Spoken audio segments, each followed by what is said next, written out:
Papuri sa Diyos sa kaitaasan at sa mga kapatirang naririto, sumaininawa ang kapayapaan at pagpapala ng Diyos. At ngayong umagang ito, bago po tayo tuluyang magsimula, simulan po natin ito sa panalangin. Let us pray. Tayo pong lahat ay pumikit, yumuko at manalangin.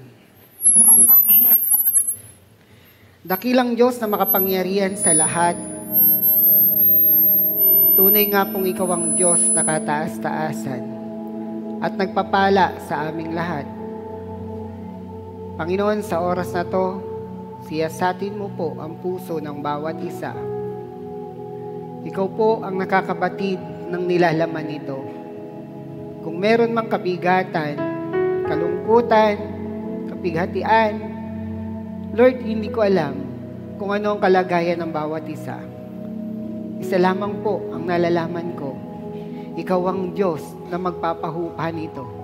Ikaw ang Diyos na magpapagaling kung ano man yung sugat na daladalahin ng bawat isa. Ikaw ang Diyos na magpapatawad ng aming mga kasalanan. Ginawa mo na ito, Panginoon, nung ikaw ay namatay sa krus ng Kalbaryo at binuhos mong ganap ang kaligtasan para sa aming lahat, na kung sino man ang tumanggap sa iyo ay magkaroon ng buhay na walang hanggan. Salamat sa kaganapang iyon. Lord, muli po, sa iyo ko na po ipinagkakatiwala ang lahat. Hindi po ako malinis, Panginoon. Isa po akong marumi. Isa po akong maruming basahan sa iyong harapan, Lord. Pero ginagamit mo ako na mag-deliver ng iyong salita. Lord, patawarin mo ako sa mga kasalanang nagagawa ko sa iyo. Sadya man ito o hindi. Nawa, O Lord, bigyan mo ko isang pusong tapat, isang pusong mahinahon, bigyan mo ko ng dila na ikaw ang pinapupurihan, ikaw ang itinataas. Naway ibaba ko ang aking sarili. Itago mo ko, Panginoon, sa iyong likuran nang ikaw ang makita nila ng harapan, Panginoon. Salamat po muli. Ingatan mo po ang apat na sulok ng tahanang ito nang sa ganon walang anumang gawa ng kaaway ang makapasok, kundi ang iyong kalooban mo lamang. Ingatan nawa ako ng iyong Santong Espiritu at gamitin niya nawa ako bilang iyong lingkod. Salamat po muli. In Jesus' mighty name we pray. Amen and amen. Ayan po. Kung meron po kayong Bible, wait lang po, hindi ko makita.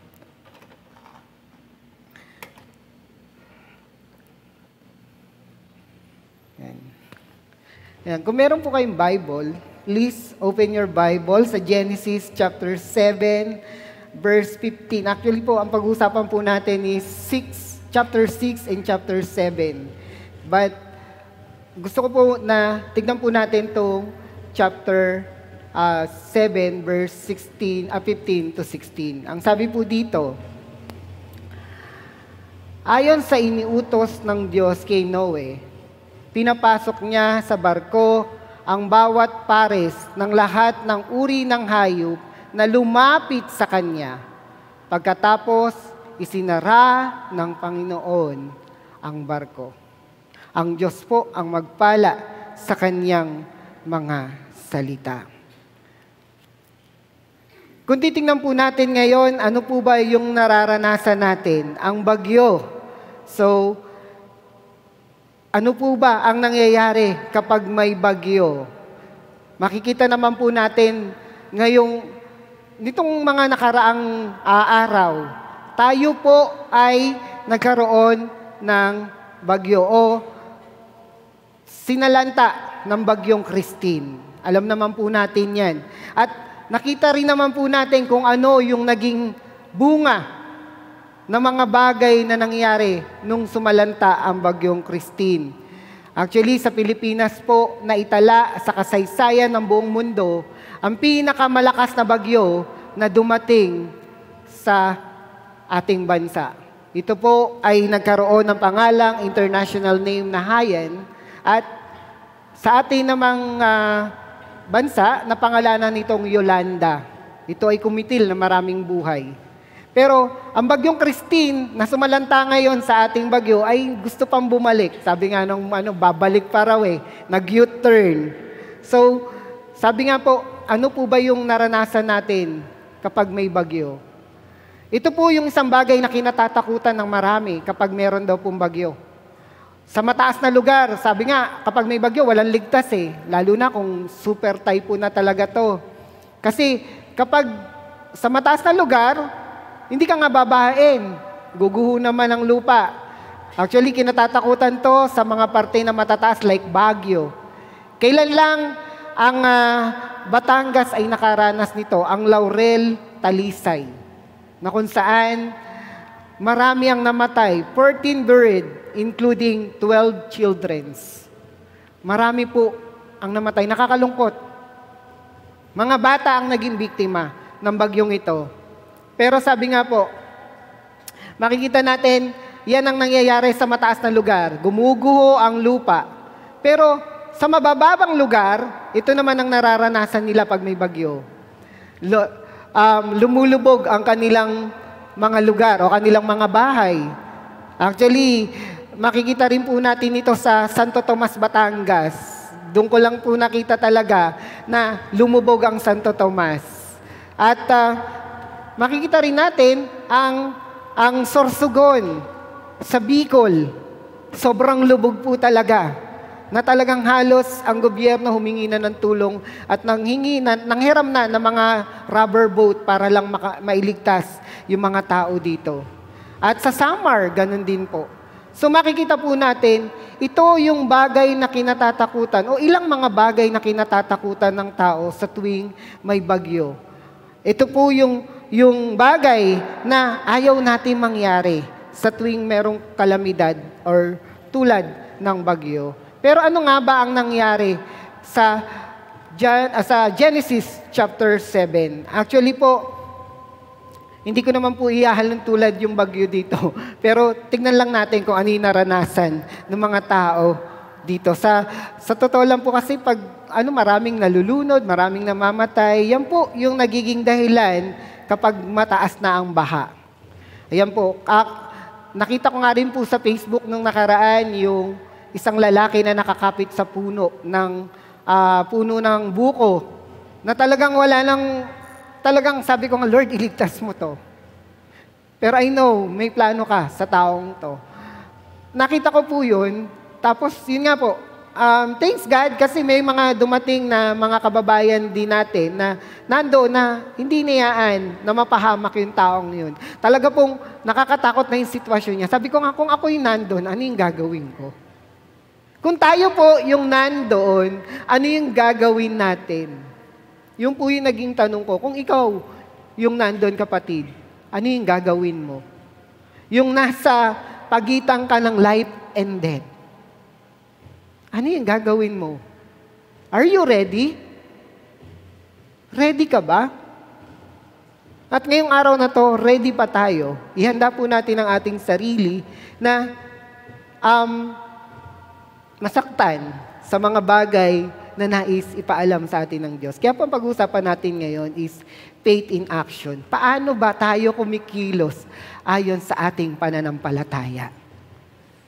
Kaya nga po, sa panahon po ni Noe, makikita po natin yung nagkaroon sila ng faith in action. Ano yung naging action nila, ni Noe at ng kanyang pamilya? Ano yung naging reaction or ano na yung naging action ng mga taong hindi nakasakay sa arko? Sabi po, sorry po. Tama ba? Okay. Hindi ko po nalagay. Okay. Tingnan po natin. In Genesis chapter 7 and chapter 6. Ano po ba yung nangyari? Ano po ba yung kabuuang nangyari sa Genesis chapter 6 and chapter 7. Sabi po dito, ang mga tao daw po ay sobra na o sukdulan na yung pagiging makasalanan.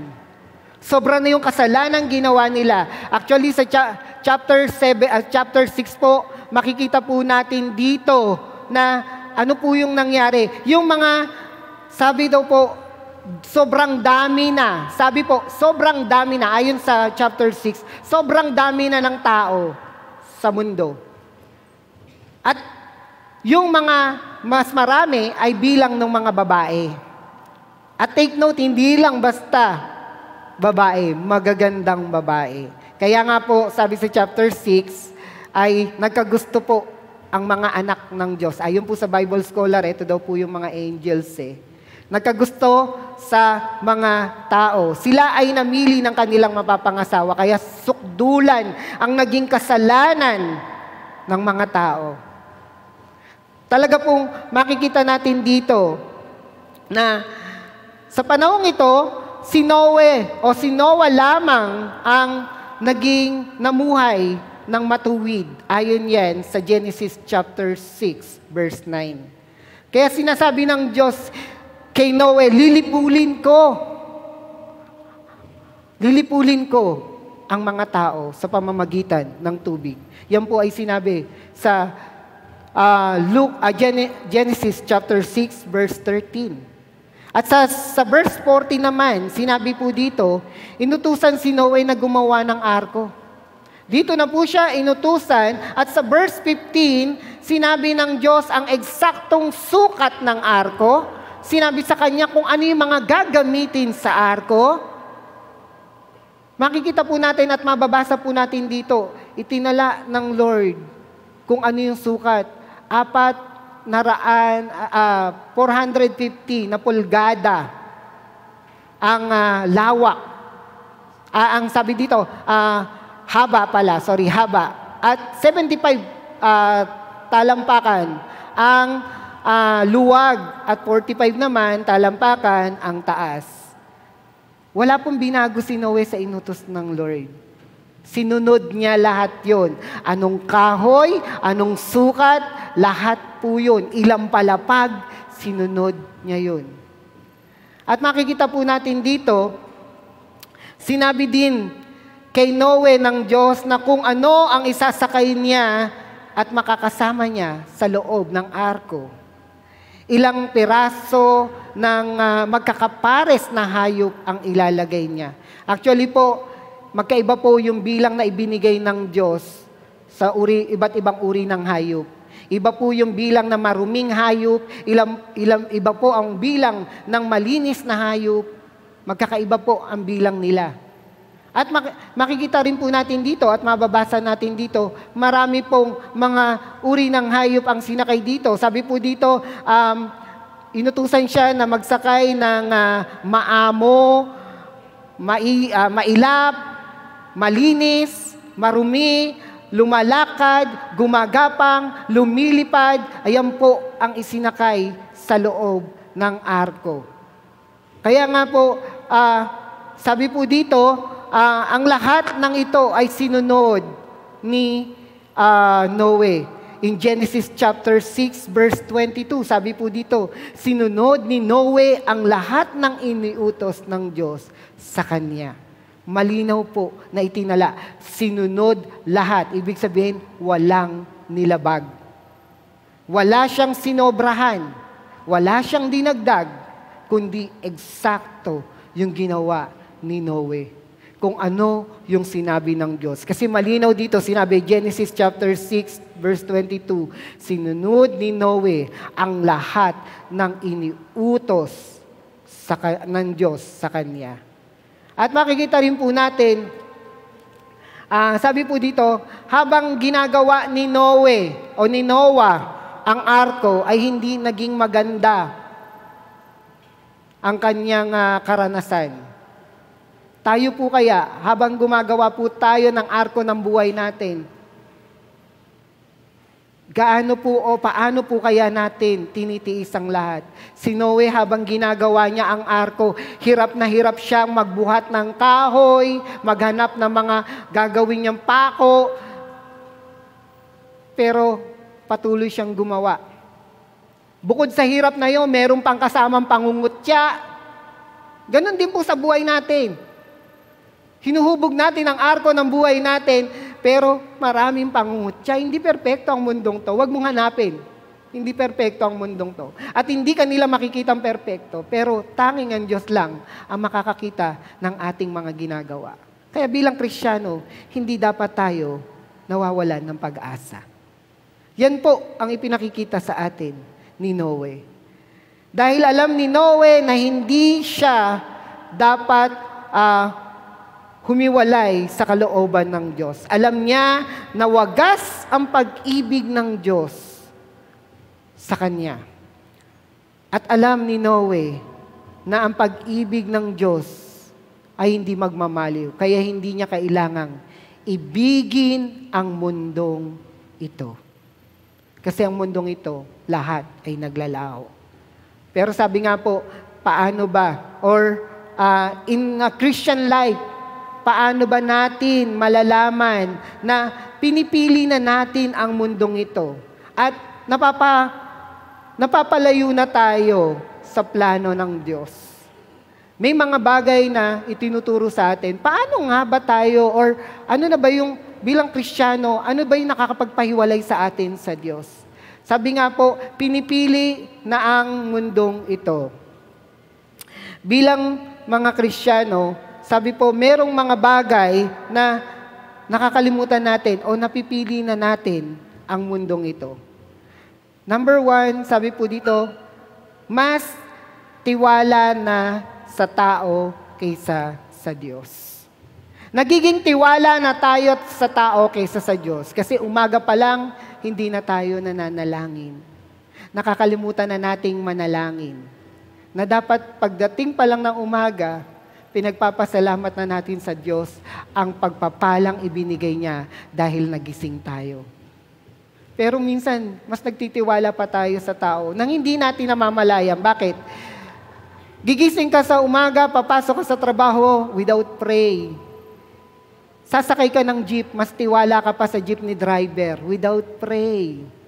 Sasakay ka ng tricycle without pray. Nagtiwala ka pa sa tricycle driver. Buti pa doon, nagtitiwala tayo. Pero sa Diyos, nakakalimutan natin na magtiwala. Pero dapat, sa lahat ng oras, nagtitiwala tayo sa Diyos. Sabi po, hindi na baling malate sa Sunday service, wag lang sa trabaho. Nalilate tayo sa Sunday service. Nalilate tayo sa Sunday service pero sa church, sa trabaho, hindi pwedeng malate. Napapriority na natin ang mundong ito. Tandaan po natin, hindi ang mga tao ang kadate natin every Sunday. Ang kadate po natin si Lord. Si Lord po ang pinaghihintay natin. Imaginein mo, kung si Lord kadate mo sa isang restaurant, ang usapan, 8:30, nandun na si Lord, maaga pa lang nandun na si Lord, naghihintay sa'yo. Kamusta, kapatid? Tinitignan ka lang ni Lord. Siguro kung ikaw yun, nagkakamot ka na ng ulo. Tingin ka na ng tingin sa orasan mo. Ang dami mo nang sinasabi. Pero si Lord hindi. Marunong siyang maghintay sa tamang oras. Next. Okay lang na hindi makadalo sa Sunday service, pero wag lang makatanggi sa yaya ng mundong ito. Alam mo yung, sige, hindi mo na ako aatin. Aatin kasi ko ng birthday. Aatin kasi ko ng ng kasalan. May aatin ng kasi kong binyag. Kinuha ko ninong. Hindi mo na ako aatin ng Sunday service. Tandaan po natin, again, kapatid, hindi ang tao ang pinaghihintay natin. At hindi si Lord ang hindi mo sinipot. Hindi naman, hindi ang tao ang hindi mo, si Lord ang hindi mo sinipot. Ginosebam mo si Lord. Imaginein mo, ang tagal naghintay ni Lord sa'yo. Usapan, 8:30. Wala ka pa. Imaginein, inuuna mo na ang mundong ito. Next, 2 oras pa lang sa church nagre-reklamo na, pero Sa ibang bagay, inaabot ng 8 oras hanggang madaling araw. Alam niyo po yung reklamo ka, ang haba naman ng preaching, ang daldal naman ng preacher, ang dami niyang sinasabi. Pero, makikita natin, di ba? Bakit sa cellphone, ang tagal mong gumagamit ng cellphone, di ka nagre-reklamo? Pumupunta ka sa mall, ang tagal-tagal ng oras doon, di ka nagre-reklamo.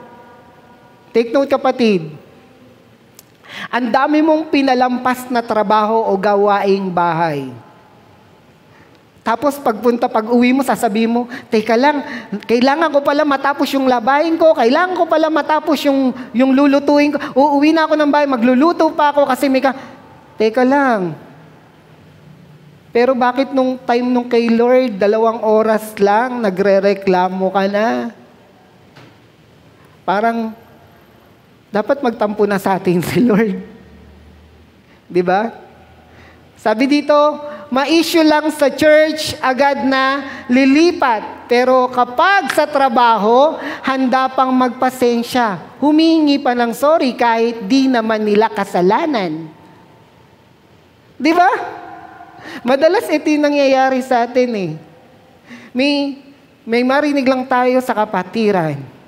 Sasabihin natin, lipat na nga ako ng church. Kasi hindi naman yan yung sakit-sakit naman nung nito eh. Naiins lang ako pag Pero pag sa trabaho, kahit asar ka na doon sa tao, go lang, pasok lang. Ay, sorry ikaw pa yung magsasorry eh. Ikaw pa yung hihingi ng pasyensya eh, di ba?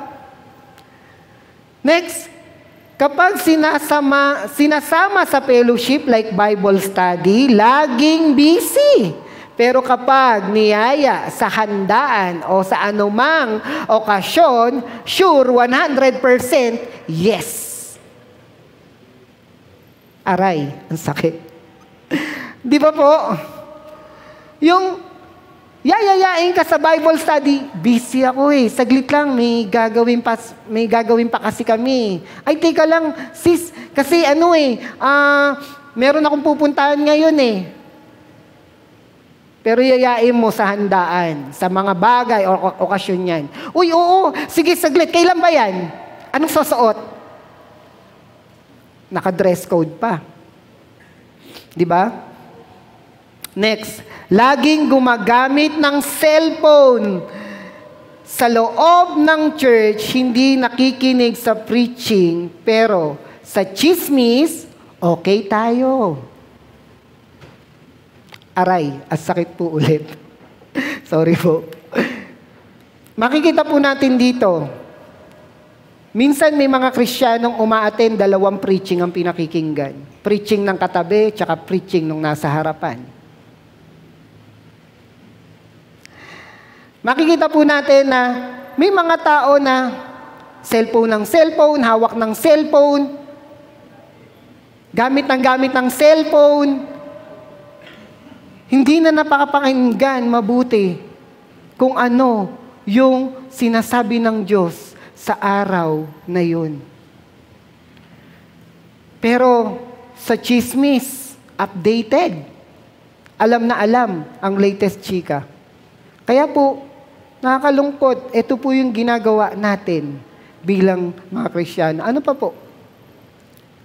Kapag binigyan o inatasan ng gawain sa church, tinatanggihan. Pero kapag sa work o sa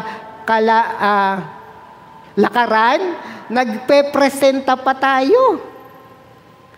Alam niyo po yung sis or bro, ikaw muna mag-opening prayer Opening prayer ka. Ay, wag ako. Di pa ako ready dyan. Opening prayer lang, di ka pa ready.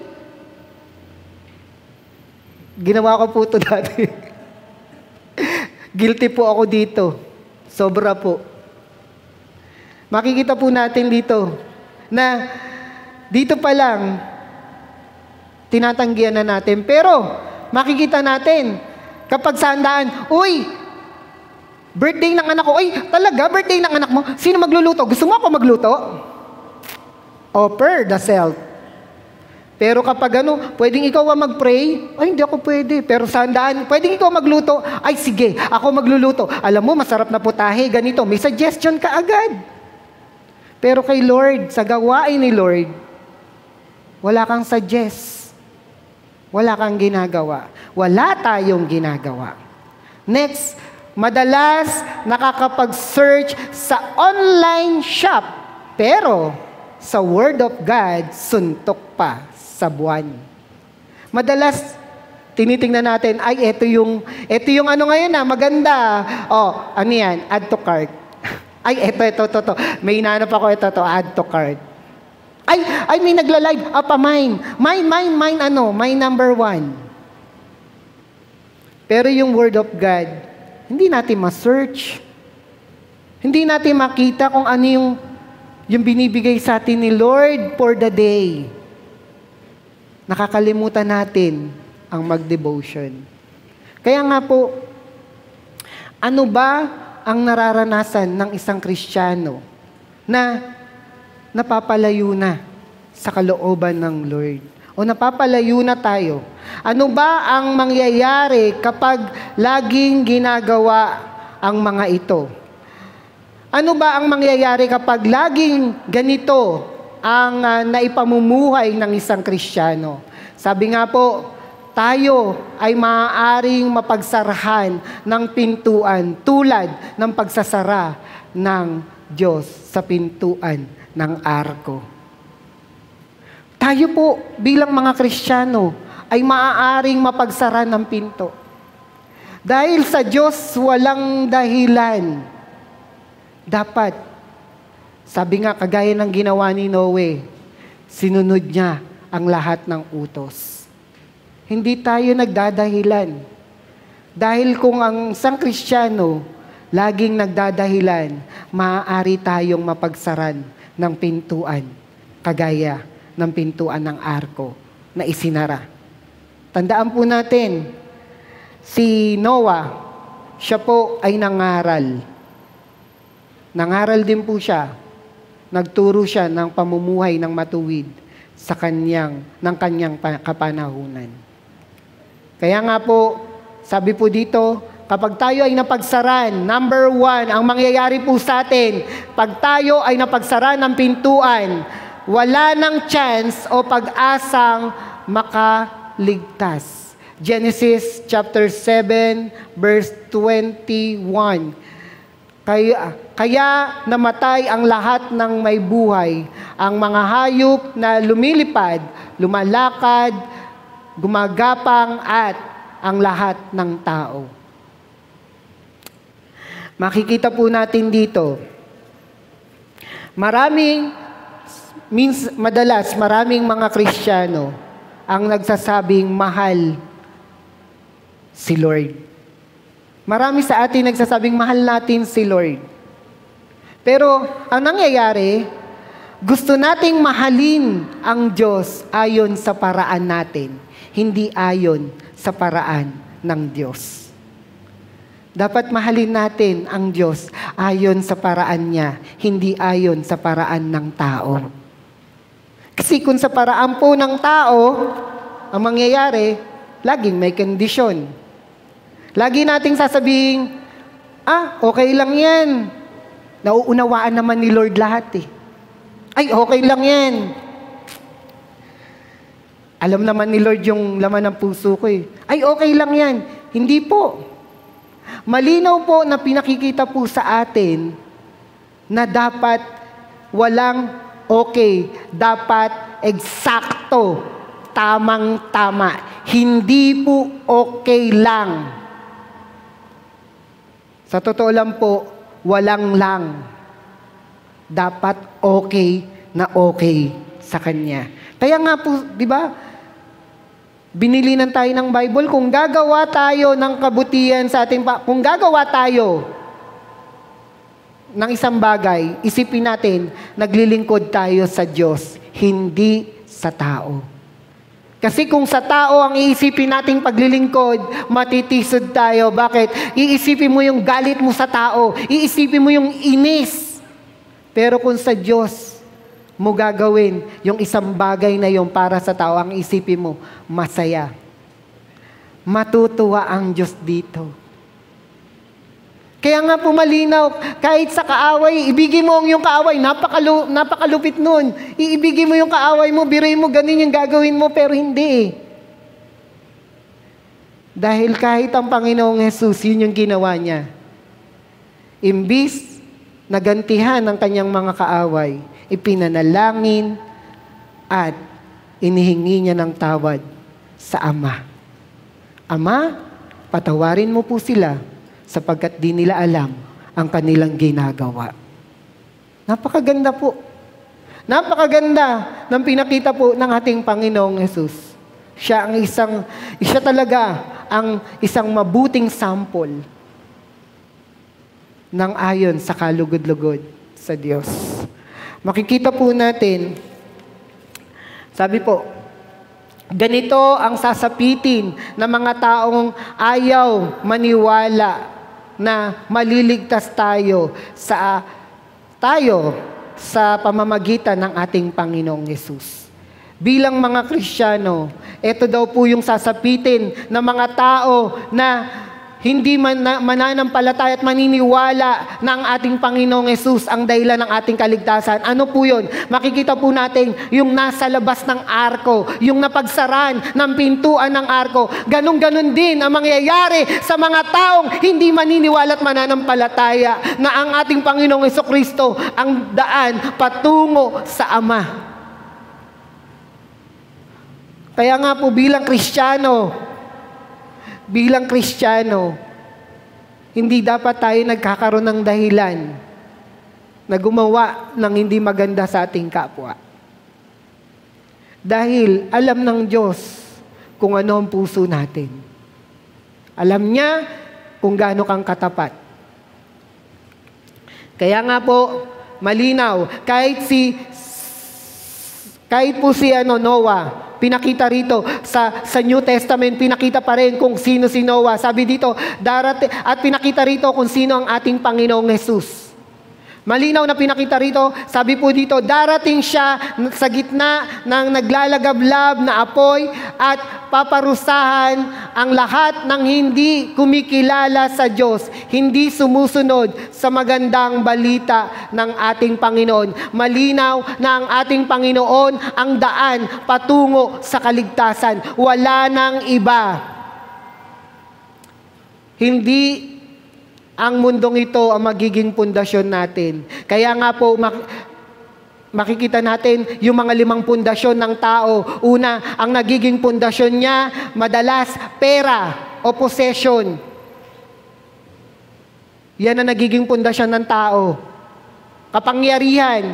Kaya nga po makikita natin, kung manonood kayo ng TV, napaka-toxic, makikita nyo, dahil sa pera, nagiging gahaman ng tao sa kapangyarihan.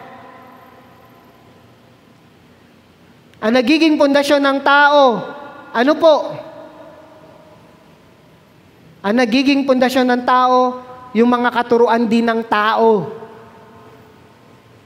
Tandaan po natin, lahat ng katuruan ng tao, maglalaho yan. Pero ang Biblia, sabi nga, kahit isang salita, hindi mawawala. Kahit ang tuldok, hindi mawawala.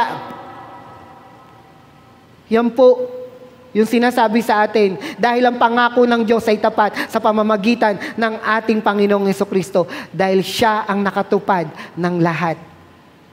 Kaya nga po sabi sa Bible, sa pahayag, di ba? Sabi ni John, walang makakapagbukas. Pero anong sabi ng anghel? Merong isa na nakatupad ng lahat. Kaya nga po sabi ng ating Panginoong Yesus, hindi ako naparito upang pawalang bisa ang kautusan. Naparito ako upang tuparin ang lahat ng kautusan. Yan po ang pinakikita ng ating Panginoong Yesus. Katulad ng arko, Siya ang magiging daan. Siya ang magiging pasukan ng mga naniniwala sa Diyos. Sabi po dito, tulad ng panahon ni Noe, walang nakinig sa kanya. Katulad nung panahon ni Noe, wala ring nakinig sa kanya. Tinuturo ni Noah ang matuwid na buhay, pero walang nakinig sa kanya. Pinagtawanan si Noah. Inalipusta si Noah. Sa tingin po natin, kung merong isang nakinig, kung merong isang nanampalataya sa sinabi ni Noah, ano kaya mangyayari sa taong yun? Malamang kasama siya sa arko. Malamang ibinili ng Diyos na isama mo yan sa arko. At kung marami pa ang nakinig, malamang hindi lang ganun yung sukat na gagawin ng Diyos sa arko. Kung hindi lalakyan pa ng Diyos yung arko. Para makasakay ang marami na nakinig at tumanggap sa matuwid na buhay ayon sa kalooban ng Diyos. Kaya nga po makikita rin natin na si Noe ay nagturo tungkol sa matuwid na buhay. Makikita po yan, sinabi po yan ni Peter, 2 Peter chapter 2 verse 5. Ang sabi po dito, hindi rin kinaawaan ng Diyos ang mga tao noong unang panahon dahil sa kasamaan nila, kundi nilipol sila lahat sa baha. Tanging si Noah na nangaral tungkol sa matuwid na pamumuhay at ang 7 niyang kasama ang naligtas. Si Noah po ay nagturo ng matuwid na buhay ayon sa kalooban ng Diyos. Kaya noon pa po itinuturo na ang pagiging mabuting anak ng Diyos.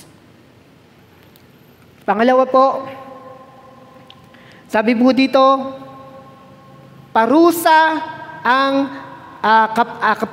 o kapahamakan na ang sentensya. Sa mga tao na mapagsasara ng pintuan, parusa at kapahamakan na ang sentensya sa kanila. Bakit po? In Genesis chapter 7 verse 22, namatay ang lahat ng nabubuhay sa lupa.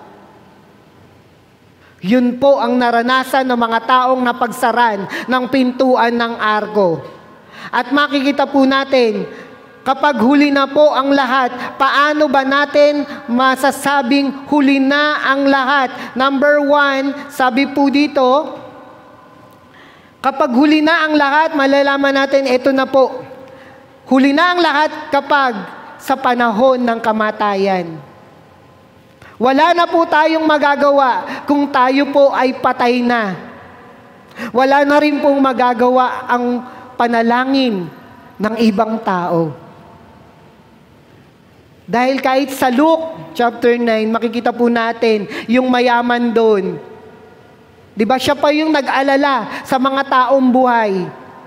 Hindi niya pinag-alalahanan yung mga tao na nasa purgatorio, napapanalangin ng kanilang nasa impyerno, napapanalangin ng mga taong buhay. Makikita natin dito, sa panahon ng kamatayan, wala nang magagawa ang tao. Kahit panalangin ng mga buhay, hindi na siya masasalba nito. Wala nang second chance. Bakit po? Kung 3 kayo na natira sa mundo, imagine po natin na 3. Kung may second chance sa pananalangin ng mga buhay, namatay itong isa, ipinanalangin ng 2, naligtas. Namatay, yung pangalawa, ipinanalangin ng isa, naligtas. Kawawa naman yung huli. Pag namatay siya, wala nang mananalangin sa kanya. So wala nang second chance sa kanya. Kaya po, wala nang magagawa ang mga panalangin ng taong nabubuhay para sa patay. Dahil sabi po, sa panahon ng kamatayan, tapos na po ang lahat. Bakit po? Sabi po sa Hebrews chapter 9 verse 27, itinakda sa mga tao ang mamatay ng minsan, sa pagkatapos nito'y ang paghuhukom ng Diyos. Itinakda sa tao na mamatay minsan. Pagkatapos ng kamatayan ay ang paghuhukom. Kaya pag namatay tayo, wala nang magagawa ang panalangin sa atin na mga taong nabubuhay. hindi na tayo maliligtas nito.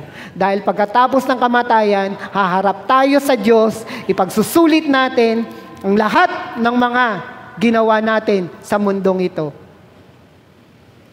Kaya po malinaw na sinabi dito. Pangalawa, sa panahon ng pagbabalik o paghuhukom. Sabi po sa Pahayag 20 verse 15, itinapon sa lawa ng apoy ang sinumang hindi nakasulat ang pangalan sa aklat ng buhay. Malinaw po na ipinakita rito na kapag bumalik na ang ating Panginoon, wala na. Itinakda na. Tapos na. Wala ka nang magagawa. Hindi ka na pwede magsisi. Tapos na. Huhusgahan na ang lahat. Hihintayin mo pa ba yun bilang Kristiyano? Hihintayin mo pa ba yung kamatayan natin? Hihintayin pa ba natin yung pagdating ng ating Panginoon bago tayo maging matuwid sa paningin ng Diyos? Kung wala ng oras?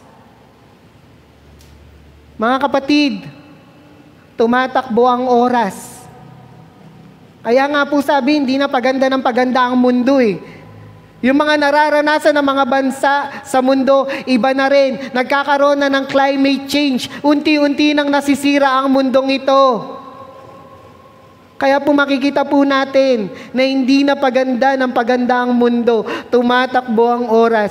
Ano pa ang hinihintay mo? Paano kung mamamatay ka ngayon? Ano ang kaligtasang hinahawakan mo? Kung mamamatay ka ngayon, saan ka pupunta, kapatid? Kung mamamatay tayo ngayon, saan tayo pupunta? Anong pinangahawakan natin? Anong assurance natin na tayo ay mapupunta sa langit? Ano yung mga ginawa natin? At kailan natin naayusin ang buhay natin? Kaya nga po, yung isang sikat na tao, nakalimut si Rick Warren, yung biyenan niya, mamamatay, naka-bedridden na yun, mamamatay na lang. Anong sabi niya? One more soul, Lord, one more. Nangihingi pa siya ng isa pang kaluluwa, nababahaginan niya ng salita. Hindi niya sinayang. Ayaw niyang sayangin yung natitirang segundo ng buhay niya. Pero ikaw kapatid, tayo kapatid, kamusta? Ang haba pa ng oras natin. Marami pang panahon.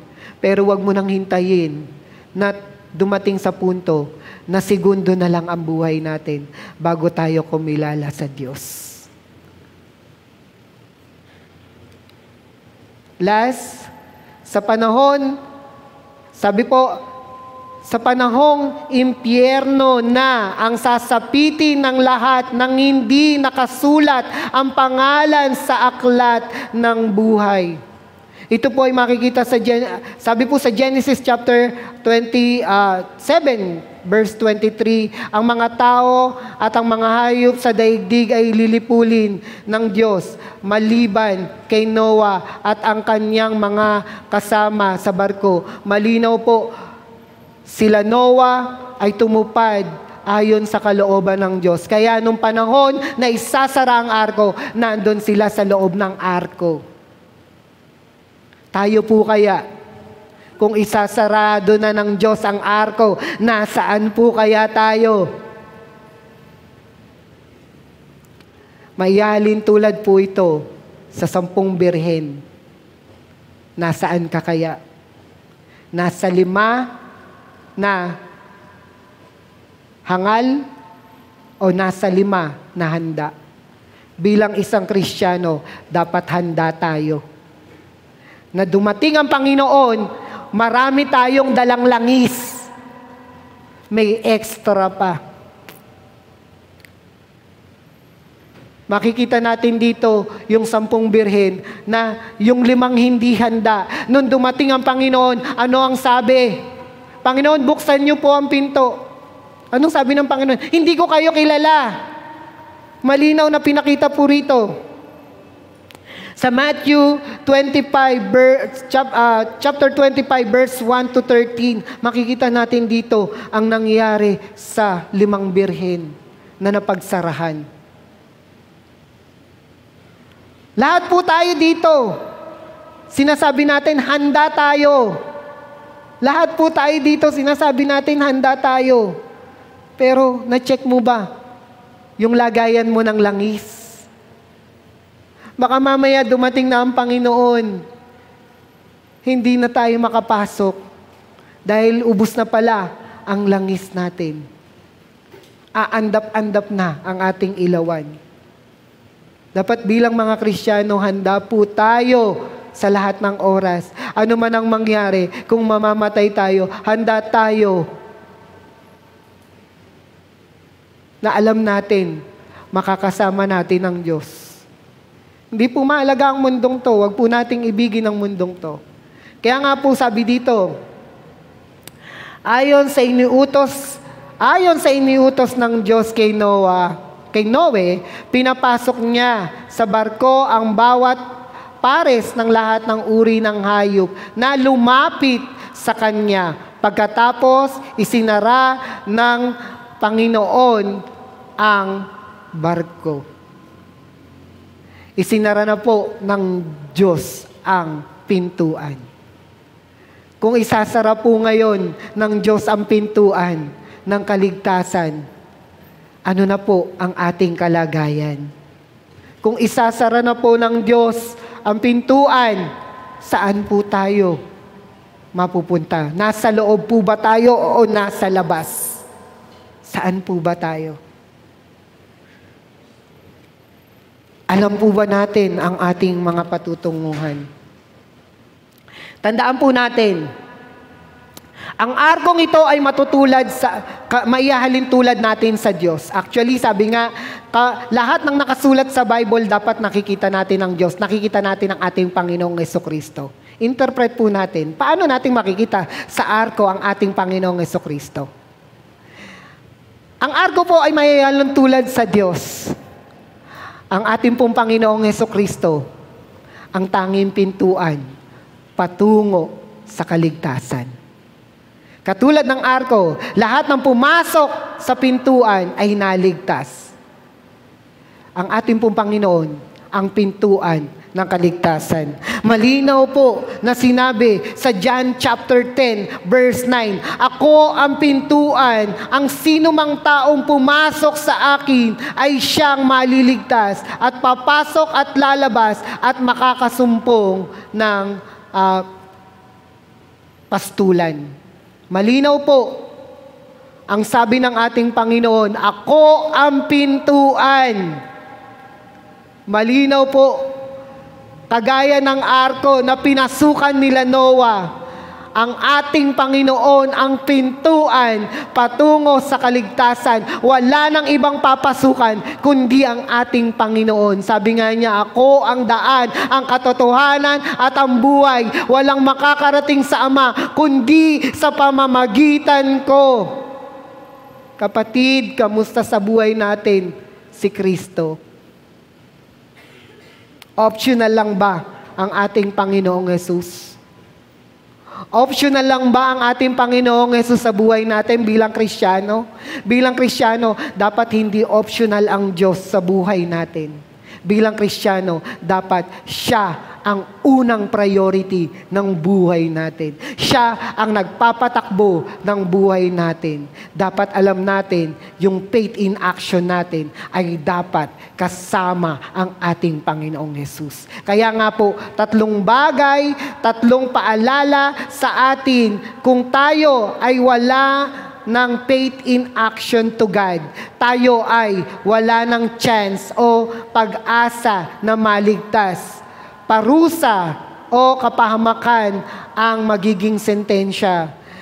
Biyaheng impyerno na ang lahat ng hindi kikilala sa Diyos. Yan po ang mararanasan natin kung tayo ay patuloy sa ating mga gawain na hindi karapat-dapat sa Diyos. Sabi ko nga po sa inyo, kapatid, hindi po natin kailangan ibigin ang mundong ito. Bakit po? Meron pong isang lalaki na mayaman. Siya po ay si Alexander the Great. Alam niyo naman po si Alexander the Great, di ba po? Sabi niya, nung mamamatay na siya, sabi niya, tinawag niya yung kanang kamay niya. Sabi niya, halika, may bibilin ako sa'yo. 3 bagay na dapat mong tandaan bago ko ilibing. Una, sabi niya po, una, ang coffin ko o ang aking kabaong, ang magbubuhat ay isa sa pinakamagaling na doktor sa buong mundo. Pangalawa, ang aking kayamanan habang nililibing ako ay inihahagis sa lupa. Inihahagis sa lahat ng dadaanan. Pangatlo, habang inililibing ako, dapat ang kapin ko, nakalabas ang kamay ko. Sa loob. Nakalabas yung kamay ko sa kapin o sa kabaong. Bakit? Sabi pong gano'n ng ano, bakit po yan yung ano nyo? Una, sabi po niya, ipakita natin sa tao na kahit gaanong kagaling na doktor, kung kukunin ka na ng Diyos, wala kang magagawa. Kahit pinakamagaling na doktor, hindi mapipigilan ng kamatayan. Pangalawa, kahit gaano kang kayaman, hindi mo madadala ang iyong kayamanan. Iiwanan ito sa lupa. Pangatlo, pinakita niya na wala siyang dala-dala kahit isa. Wala siyang dapat pagpahalagaan sa mundo dahil wala siyang dadalin. Kaya pinakita niya na nakabuka ang kanyang kamay. Wala siyang dala. Kahit siya pa si Alexander the Great. Kaya po, mga kapatid, hindi po dapat nating ibigin ang mundong ito, bagkus ibigin natin ang ating Diyos. Ibigan natin ang ating Panginoon sa pagtupad ng kanyang mga kalooban. Napakagandang pakinggan, napakasarap pakinggan ng mensahe ngayon, pero mas masarap kung ipamumuhay natin ang mga mensaheng narinig natin ngayong umagang ito. Tayo pong lahat ay pumikit, yumuko at manalangin. Let us pray. Dakilang Diyos na makapangyarihan sa lahat, Lord, salamat po sa mga pagpapaalala niyo sa amin na hindi namin dapat mahalin ang mundong ito. Patawad, Lord, kung dumarating sa punto na nauunahan na or pinagpapahalagaan namin ang lahat ng bagay na naririto na nawawala. Patawad, Lord, kung mas priority namin ang mundong to kesa sa'yo. Patawad, Lord, kung nagiging optional ka lang. Patawad, Lord, kung tinatawag ka lang o naaalala ka lang kung kailangan ka namin, Lord. Patawad po, Lord, kung sa mga oras kami nahihirapan, Lord, tsaka ka lang namin tatawagin. Tsaka lang kami kikilala. Patawarin mo po kami, Panginoon. Pero alam namin, Lord, na wagas ang pag-ibig mo sa aming lahat. Alam namin, Panginoon, na hindi magmamaliw yung pag-ibig mo at ang pangako mo ay tapat mula noon, ngayon at magpakailanman, Lord, para sa amin. Sa mga oras na to, Lord, hindi ko alam kung ano yung kabigatang pinagdadaanan ng mga kapatiran na naririto. Hindi ko alam kung ano yung problema. Lord, kung meron mang masamang karanasan na nagiging dahilan, Panginoon, na sila ay lumayo sa'yo, Panginoon, alisin mo po ito. Palitin mo po ng kaligayahan. Kung meron mang karanasan na laging nagiging sumbat sa kanila, Panginoon, alisin mo po ito. Kung meron mang, Panginoon, sa mga naririto ngayon na hindi makabalik sa iyo, Lord, dahil sa mga taong nasa paligid niya, Panginoon, tulungan mo po siya na sa iyo lamang tumingin, hindi sa mga nasa paligid niya. Panginoon, kung meron man, Panginoon, na naririto ngayon na may kalungkutan sa kanilang tahanan, Lord, bigyan mo po ng kaaliwan. Palitan mo ng kaligayahan. Lord, kung meron man sa mga tao na naririto na hindi nagkakasundo sa kanilang tahanan, Panginoon, bigyan mo po sila ng kapayapaan, pag-ibig, pagkakaisa at pag-unawaan sa kanilang tahanan. Bigyan mo po sila ng pusong may kahinahunan. Lord, kung meron man sa mga tao na naririto na may sakit, na nagiging dahilan, Panginoon, para mapalayo sa'yo, Lord, ipaunawa mo sa kanya na ikaw ang Diyos na magbibigay hindi lang kagalingang pisikal, pati espiritual. Lord, salamat sa mga bagay na ginawa mo ngayong araw na to. Salamat sa mga salita mo, Lord, na pinaunawa sa aming lahat. Salamat po dahil ikaw ang Diyos na hindi magbabago at laging tapat sa amin. Ngayon, Lord, hinihiling po namin na siyasatin mo po ang puso namin. Hinihiling po namin, Panginoon, na kami ay patawarin mo sa mga nagawa naming kasalanan. Tinatanggap ka namin bilang Diyos at tagapagligtas namin. Salamat po muli. In Jesus' mighty name we pray. Amen and amen.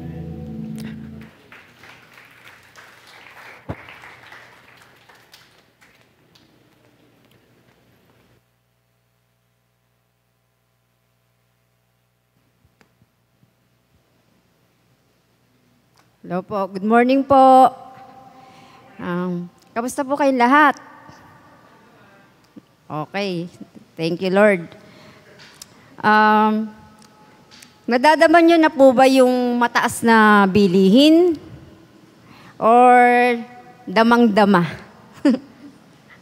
Or meron na po ba na nakaka-experience dito na delay ang salary o delay ang income? Ang tanong po, magbibigay pa rin po ba tayo? Yes or no? Siyempre, yes. Kasi sino po ba yung bibigyan natin?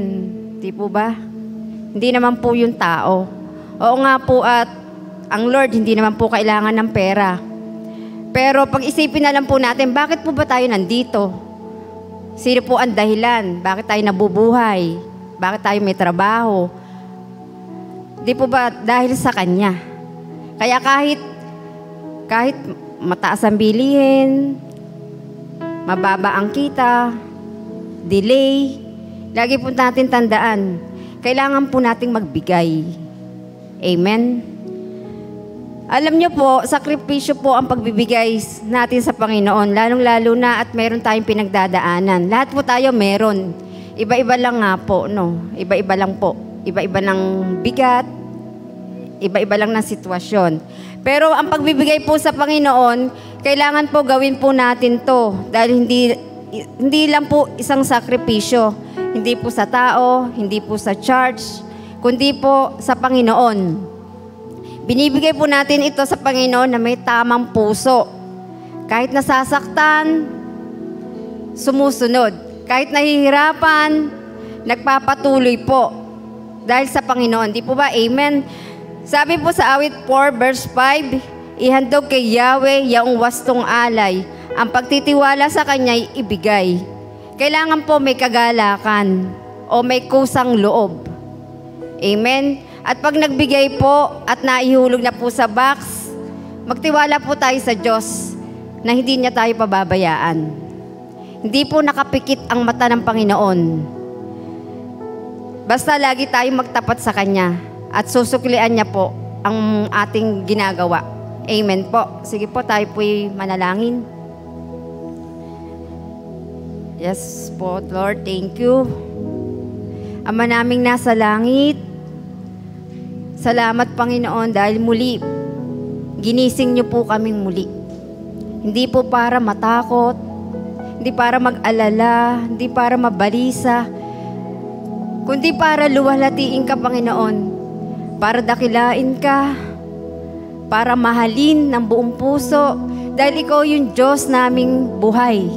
Diyos na totoo, Diyos na mapagmahal, Diyos na maunawain, Diyos na mahaba ang pasensya, Lord.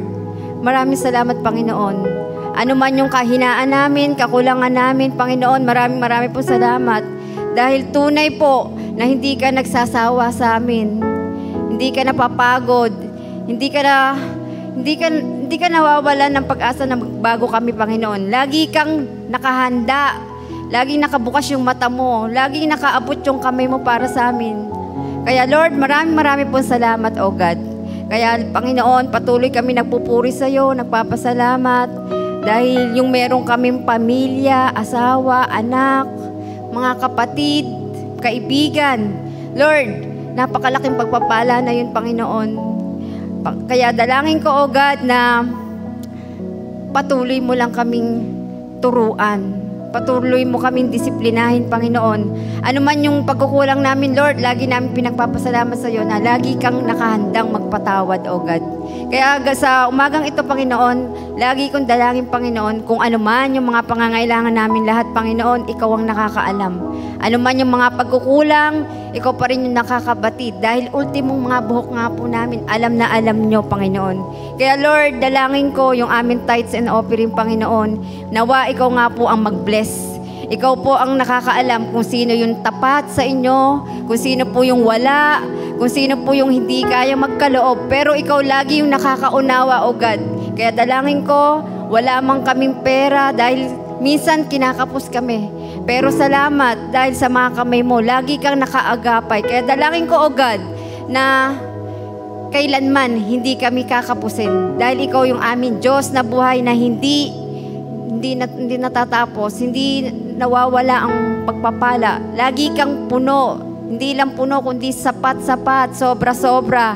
Kaya, O God, yung aming mga ibibigay, O God, ikaw nakakabatid kung sino sa amin yung mga wala.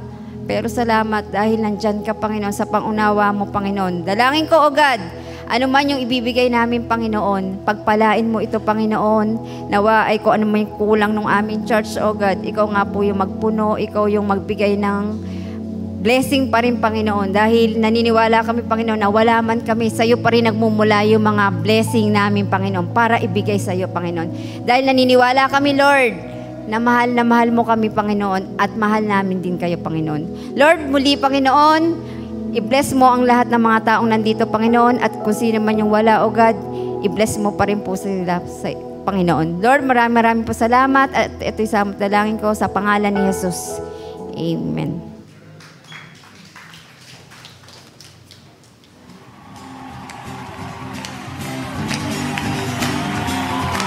Uulan ng pagpapala, uulan ng pagpapala, uulan ng pagpapala sa bayan ito, O Diyos. Uulan ng pagpapala, uulan ng pagpapala, uulan ng pagpapala sa bayan ito, O Diyos. O Diyos,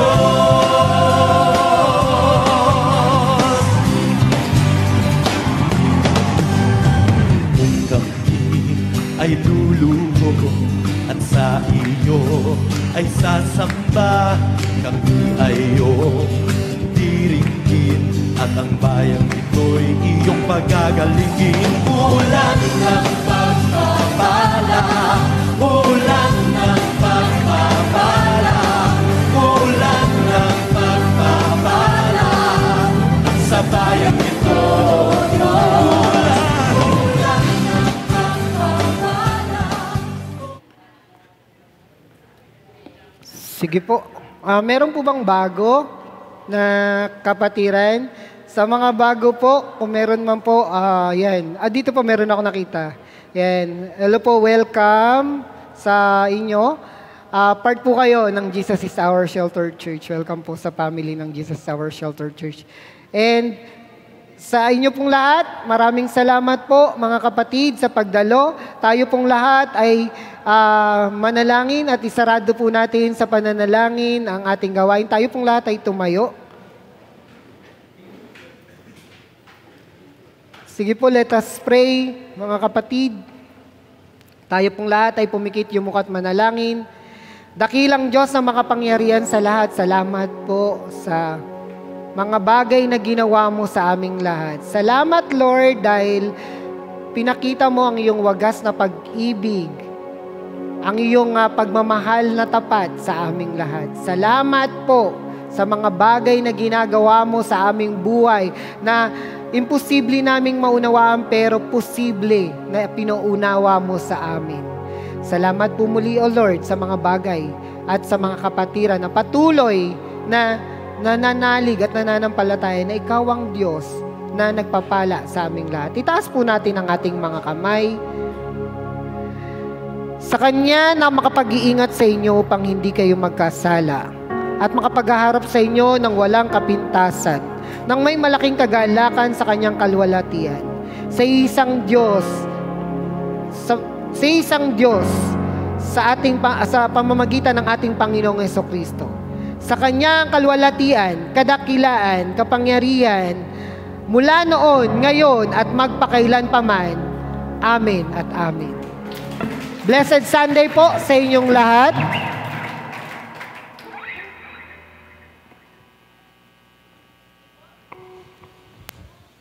Hello. Ayun.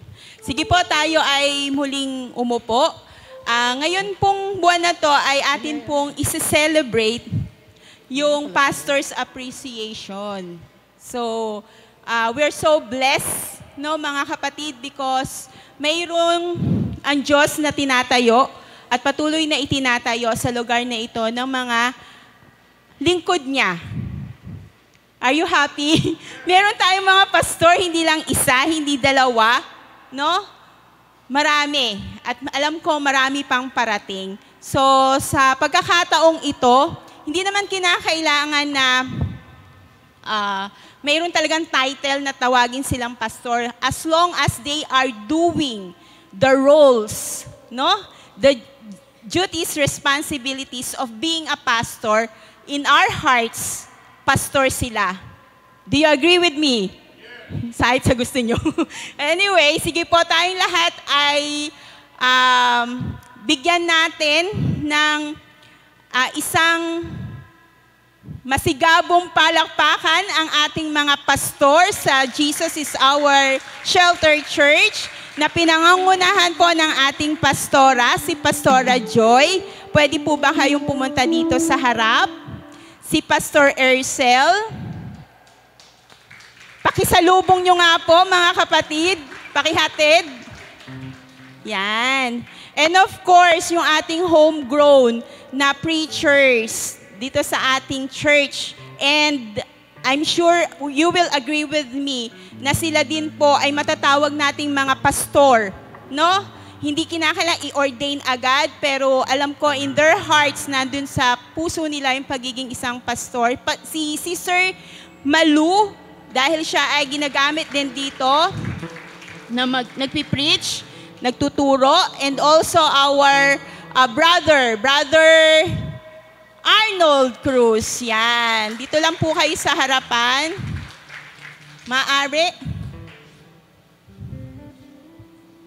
Okay. Meron po kami isang requirement. Okay. Pakidala nyo po inyong mga cellphone.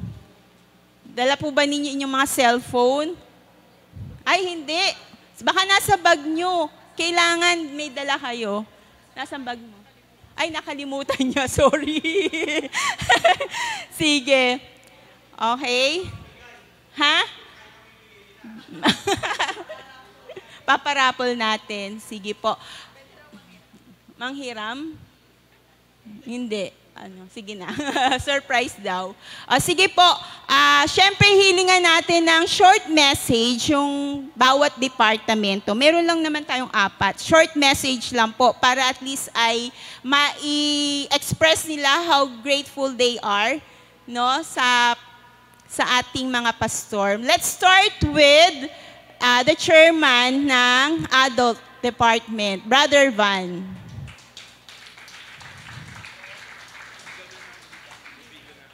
Hindi, mamaya. Mamaya instruction. Excited? Sino yung ating nasa media, paki-ano na lang to, paki-picturean and video kung kinakailangan. O, video mo na. O, video daw muna.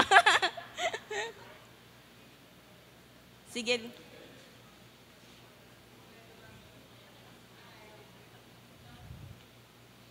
Sige po.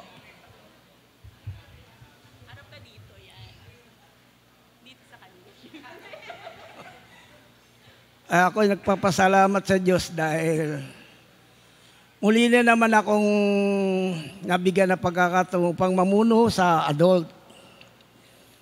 Nung una, sabi ko kay Pastor Dax, nung nabubuhay pa siya, siguro ito na ang uling-uling simbahan na atinan ko. Tapos, meron siyang assistant pastor, si pastora. Alam niyo, sa totoo lang, hindi ako nagsisinungaling. Ayoko kasi ng babae na pastor, sinabi ko siya yan.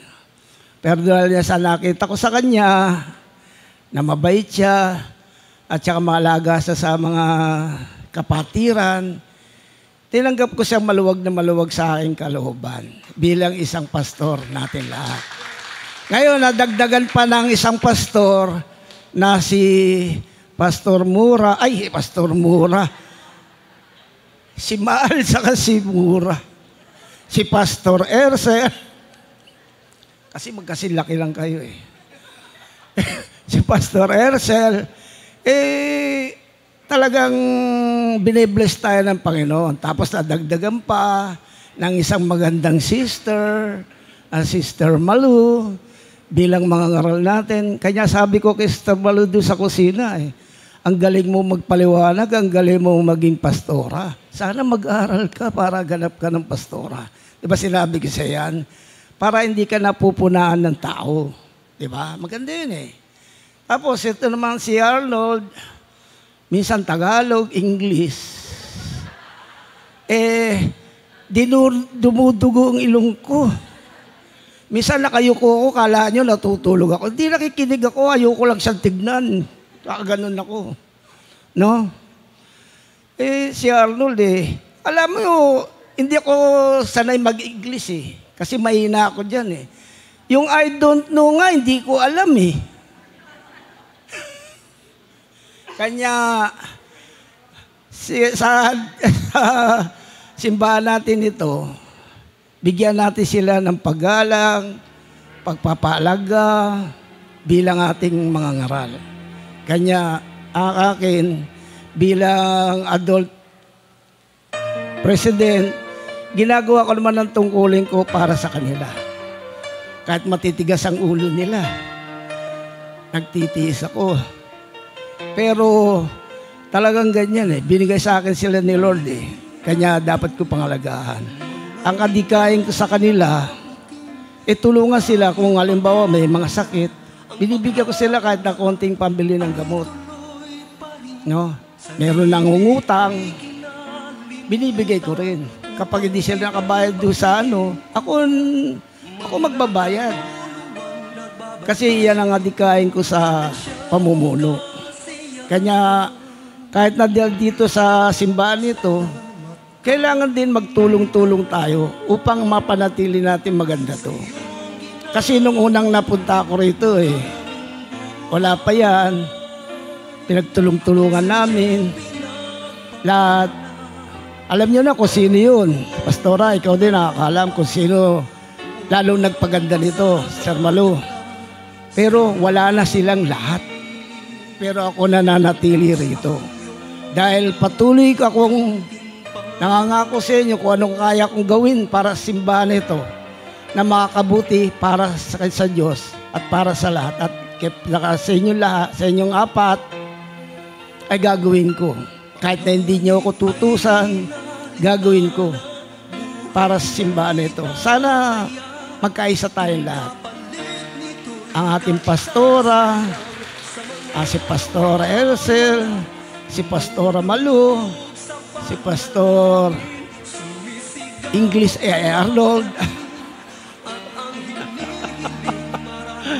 Salamat po sa inyo lahat. Thank you po, Brother Van. Ngayon naman pumunta tayo sa Young Adults. Yan, yung chairman po ng Young Adults na si Sister Noemi Ramos.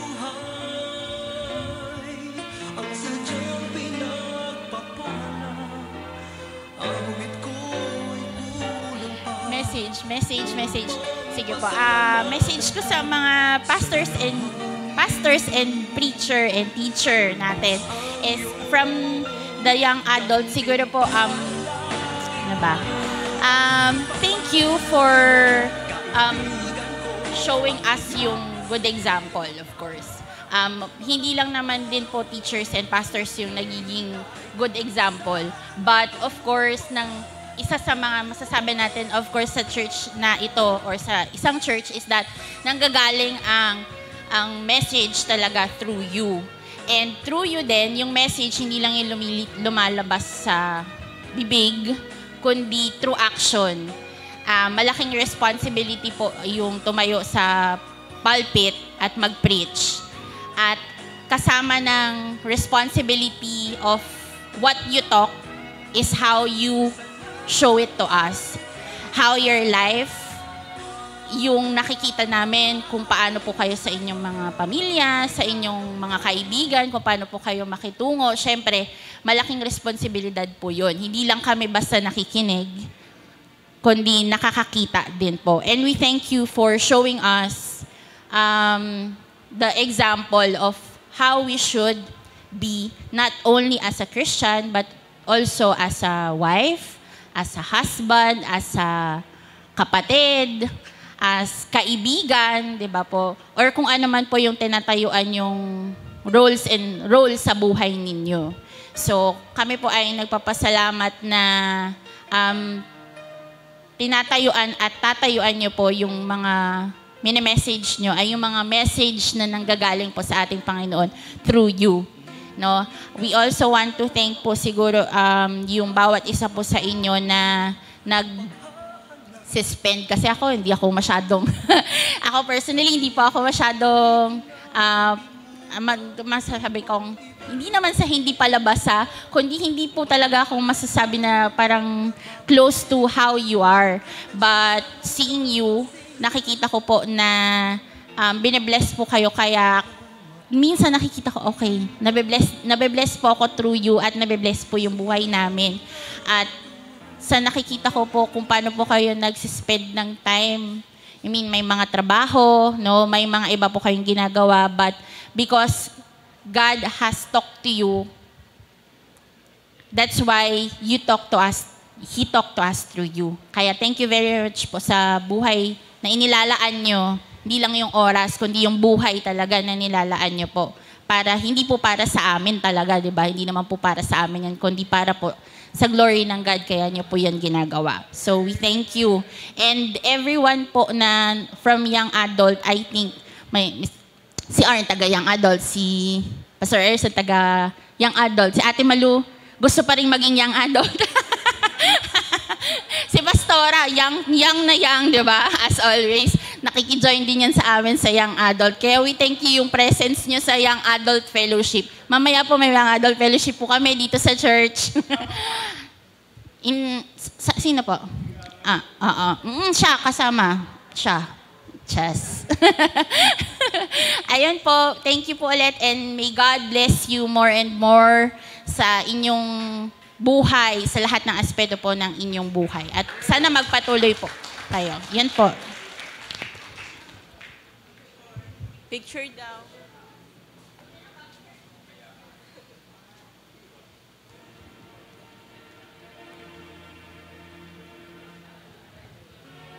Okay, from youth naman po, we have Brother Sam, kasi wala si Brother John Lloyd.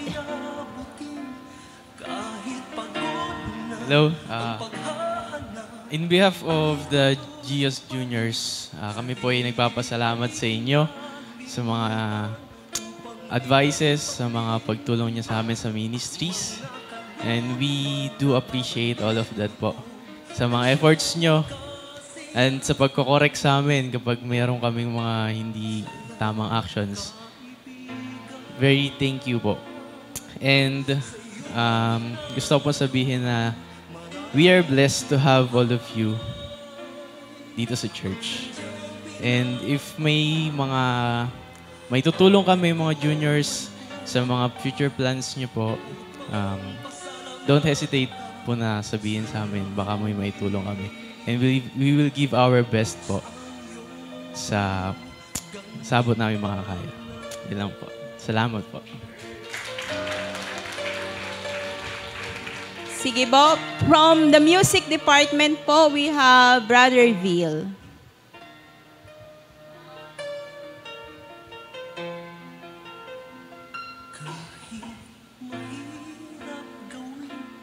Ayan, nasabi na po nila lahat. Buti naman at nauna sa akin yung medyo masarap magsalita. Pero ganun pa man, gusto ko lang po sabihin sa inyo na baka hindi nyo po kasi kilala sila. Ako na po magpapatunay sa inyo na pag wala sila sa church at nandito lang sa Taal, talagang pumupunta sila sa mga bahay-bahay para mag-share ng salita ng Panginoon. Bagamat alam kong hindi po nila ipagsasabihan dahil hindi naman po talaga dapat pinagyayabang o hindi naman dapat talagang chinichika. Pero ako po magpapatunay na talagang pumupunta sila kung saan-saan para mag-share ng salita ng Panginoon. And I really salute lahat sila. Ako po kasi hindi ako pastor pleaser na tao na pag nakakita ng pastor, uy pastor, yung nagpapakyut. Hindi po ako ganun tao. Pero meron po akong malaking paggalang talaga kay Pastora, kay Pastor Ercel, na talagang hindi ko po nakita nun sa ibang mga sinasabing mga pastor sila. Kaya yun lang po, sana patuloy kayo magsilbing ilaw at liwanag. Hindi lamang dito sa Taal, kundi kung saan man po kayo pumunta. Maraming salamat sa inyong mga buhay.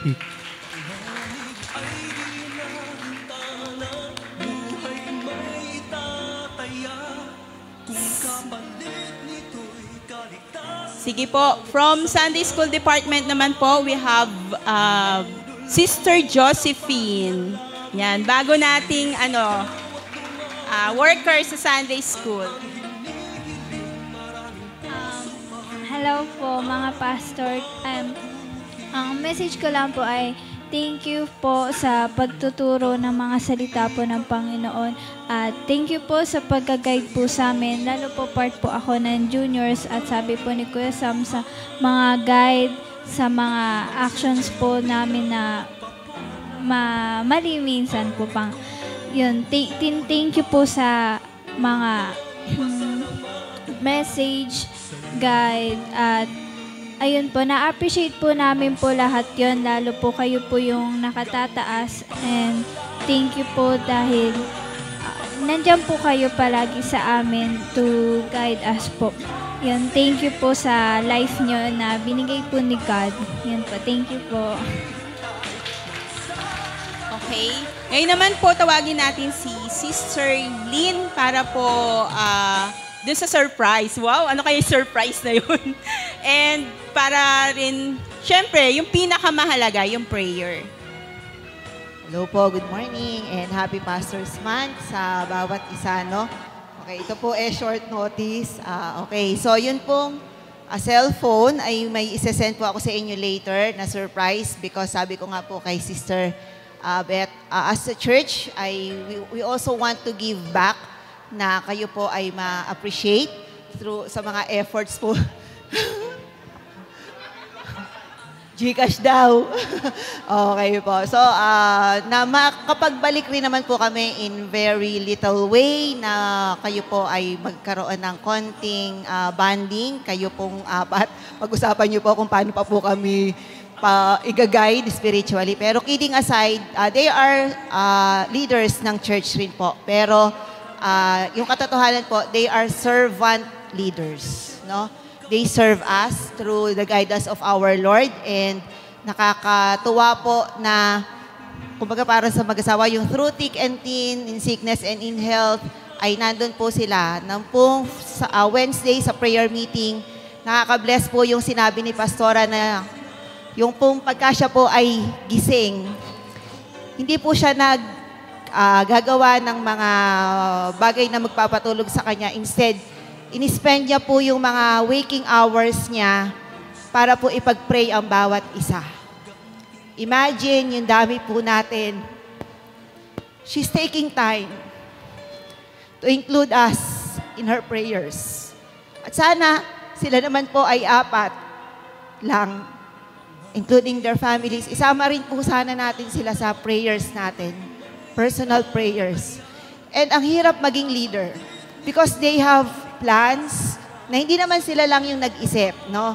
Yun naman po ay kinukonsulta, consultative po lagi. And sana we are always on the same page, no? Na pagka meron po silang mga ibinaba na mga ganito, tayo po ay sumuporta, sumunod, umayon, because these plans were really prayed for. Hindi naman po yan, ay gusto ko ganito, ay gusto ko ganyan.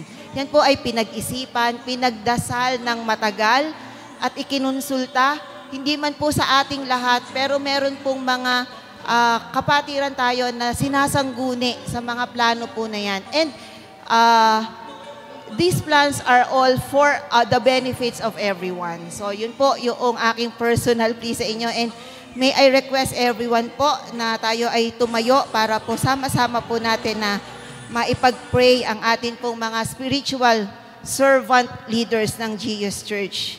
So but before that, let me quote this po sa Jeremiah 3:15. Sabi po doon, "And I will give you pastors according to mine heart, which shall feed you with knowledge and understanding."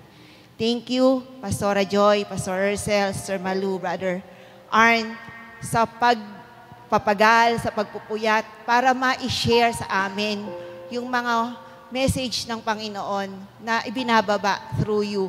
Mahirap magsabi ng mga mensahe dahil may mga nasasaktan, may mga hindi natutuwa, pero you are standing for the Lord because the Lord wants this message for us to learn and to grow spiritually. And this is our prayer for you, that our God, may His favor rest upon you, our pastors and leaders, and establish the work of their hands. God of hope, may He fill you, our dear pastors, with all joy and peace as they trust in you, so that they may overflow with hope by the power of the Holy Spirit. Let's extend our hands and pray for our pastors. Dear Lord, thank you for the lives of our pastors. Salamat, Panginoon, sa buhay nila. Lord, tunay nga po, Panginoon, na napakaraming challenges nilang hinaharap. Salamat sa kalakasan. Salamat, Panginoon, sa pananampalataya that they are standing for you, Panginoon. Lord, we continue to pray for them. Bless them, Lord, with health, with strength, with spiritual health, Panginoon Diyos, para po sa kanilang po mga ginagawa. Lord, as they go through the phases of different times of learning, of challenges, Lord, patuloy niyo po silang samahan.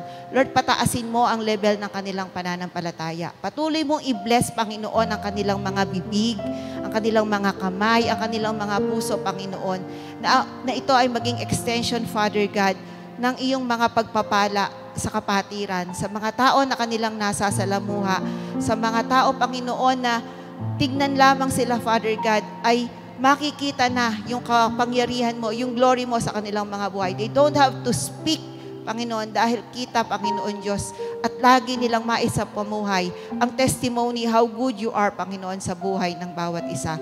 Lord, we also pray for their family as you prosper them, Panginoon. Pagtubayan niyo po, ilayo niyo po sa anumang kasakitan, patuloy na pahabain ang kanilang buhay ng may kasaganaan at may pagpapala. Ganon din, Panginoon, ang kanila pong mga external na trabaho, pagpalain niyo rin po, Panginoon, dahil sila rin po ay ginagamit mo, Father God, para po maibahagi ang iyong salita. Makita ang kapangyarihan mo, Panginoon. And Lord, bless their lives as they share your word. Bless their tongues, Panginoon. And we pray for the Holy Spirit, Father God, na lagi niyo pong silang samahan. Lord, walang perpektong pastor, walang perpekto, Panginoon, na tao. But Lord, through your leading, Father God, May you always be with them all the days of their life. At lahat hawakan ng kanilang mga kamay, Panginoon, ay pagpalain mo. Corporately, Father God, we speak blessings, we speak good health, we speak guidance, Panginoon, and protection for our servant pastors. This we pray. In Jesus' name we pray. Amen. Okay, so maaari na pong maupo. Pakihawakan po ang cellphone. Meron po akong isesend sa inyo. Ito po ang regalo ng Gios Church para po sa inyo. Ay, wag po muna kayong uupo. Para po... Hindi sila. Ayun, may ibibigay pa po kasi. So, para po sa inyo to, Pastora Joy, Sister Malu, Pastor Ursel, and Brother Arnold. Nasaan po ba? Ayan. So, pakiread po. Ano po yan eh? Intimate. Para, for your eyes only po. No? And may another pa po ay para lang naman po ito kay... Nabigay na ba? Yun na pala. Oh. Ayun. So, may bouquet po para kay Pastora Joy and kay Sister Malu. Para naman po kay Pastor Ursel, rin po. Ano na po kasi tayo ngayon, ano? Ang tawag doon, hindi na po tayo ma-hard copy. Ayan, para po sa inyo. And Brother Arnold, sa'yo rin po. Pakibasa. Sana ay nasend na.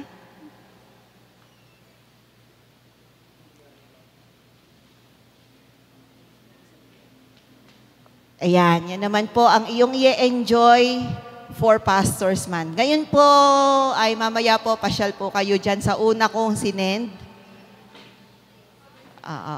Para po sa inyo. So, sa effort po yan ng ating mga kapatiran. Reveal na po, lunch date po iyon. Lunch date po, pero sa kanila po muna, kasama po yung kanilang katuwang sa ministry. Si Pastora po, pwede po siyang magsama ng isa. Si Sir Malu, si Pastor Ursel, ewan ko kung sino sasama. Si Brother Arnold. Yun po. So, God bless po sa inyong mga buhay. Okay, sige po. Bago tayo maghiwa-hiwalay, tayo po'y tumayo uli. Sino po rito gusto ng lunch date din? Sige po, pag uwi ninyo, pwede na po kayo kumain ng lunch. Date na rin po ninyo para sa pamilya ninyo.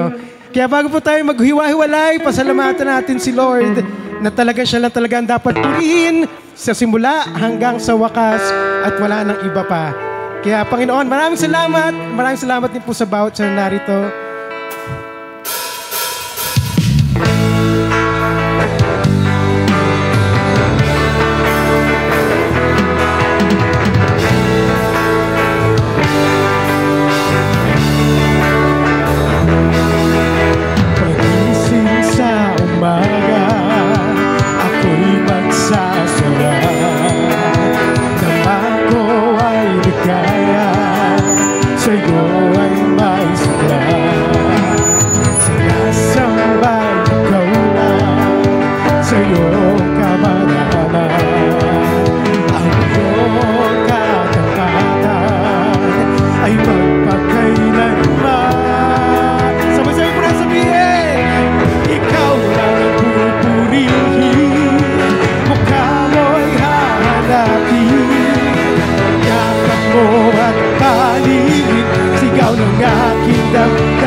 Maraming salamat po. God bless us all.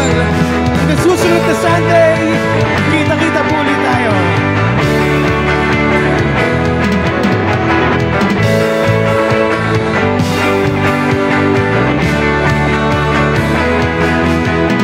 Ikaw lang ang pupurihin, mukha mo'y hahanapin. Yakap mo at palilin, sigaw ng aking damdamin. Ikaw lang ang pupurihin, mukha mo'y hahanapin. Yakap mo at palilin, sigaw ng aking damdamin.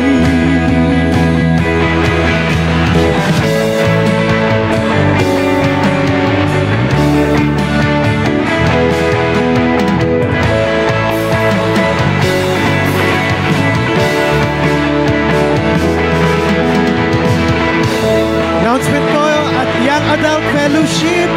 Alas 3 po dito po sa ating church. Sa lahat ng mga young adult, inaanyayahan po. At pati mga adult po, fellowship din nila right after the service. Thank you.